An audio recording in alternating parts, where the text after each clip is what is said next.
Hello and welcome back to Cook It and Eat It here on Jim Johnston Reviews the World, where it's my channel, so I'll do whatever the heck I want. I'm bored. I'm really bored.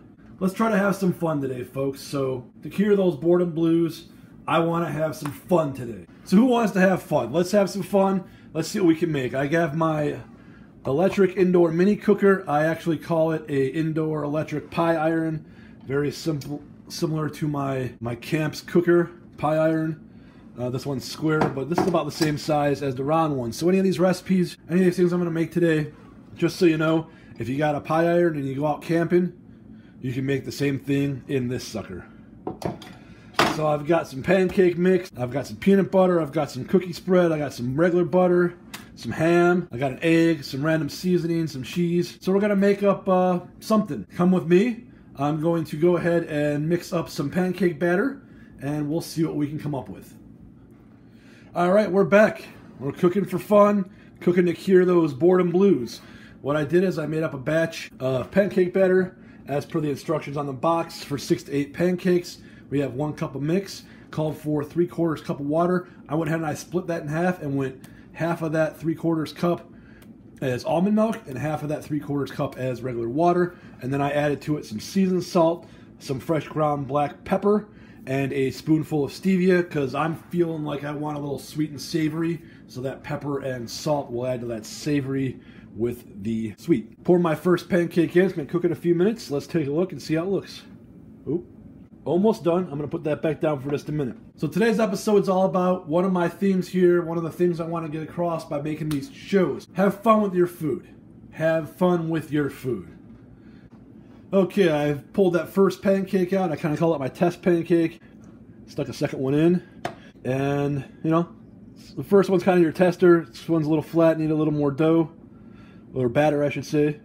Looks good. We'll set that aside and let that cook. I'm just kind of coming up with ideas here. I think I'm gonna do an egg and ham. So I'll take two of these pancakes and make a egg and ham and cheddar cheese sandwich out of one. So I'll show you when I cook that egg and that ham. We'll cook that all together in a way.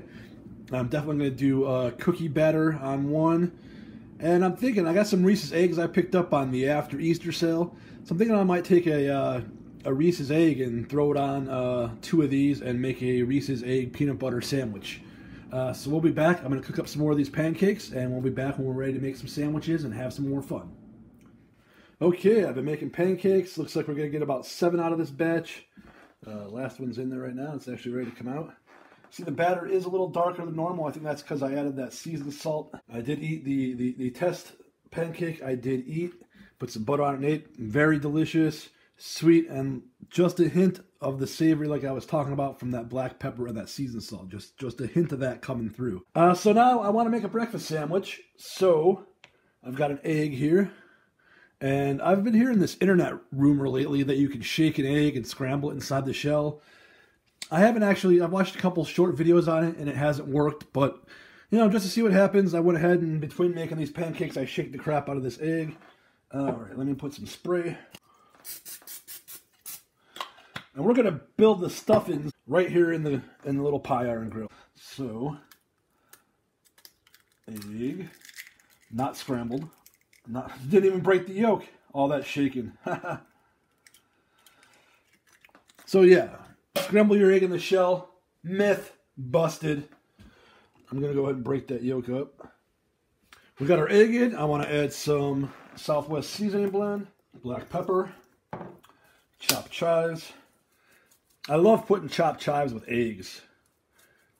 I really do. It's just a really good flavor combination. And then a pinch of the seasoned salt. All right, you can see that's already starting to bubble. I'm going to put this down and let it start cooking.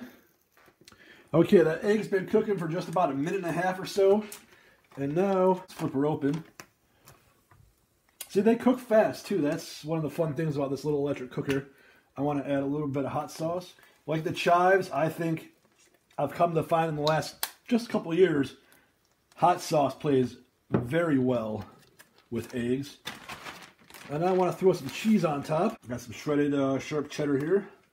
And I'm going to leave this lid open now for a minute or so. Okay, we've let that melt up for a bit, and now I want to add some ham. I have 3 slices of my favorite uncured smoked honey ham. I'm going to put that in, close that up, put a little, just press on a little bit, hear that hiss. It's going to put a nice little crisp on that ham. That ham, egg, and cheese sandwich stuffing's been cooking a couple minutes. I went ahead and I selected a couple of my flapjacks and buttered the bottom lightly. Let's open it up and see what we got. Ooh, look at that. Look at that. Bubbly, cheesy, crispy on top. Make sure she didn't stick, and it didn't. Take that out. Put that right here. And there we have it. A pie iron griddle cake that would make the big box evil retailer shaking their boots, because this is a much more natural product. Alright, I've cleaned up my pie iron pie. We're ready to make some more concoctions. So what I do to clean this, and the same thing I'll use if I have like a griddle pan, is I'll just use a spray bottle with water. This is a pro tip, folks. Always keep a spray bottle of water around in your kitchen. So I really recommend one of these little electric indoor cookers. This is a Dash brand. And then another thing, when I'm cooking out one of these, I always put a paper towel or napkin down, because from adding the grease and stuff, it does have a tendency to drip things down, so that just keeps cleanup easier. What I'm going to do now, I'm going to grab my knife, and this is a non-stick surface, so I'm going to try very hard not to actually touch it with my knife. But I'm going to butter the bottom real good, and then I'm just going to lightly butter the top. Sorry, I got to move that so I can show you. So I'm going to throw one of these in. And then I'm going to take a vanilla or white chocolate Reese's egg, and I'm going to place that right in the center.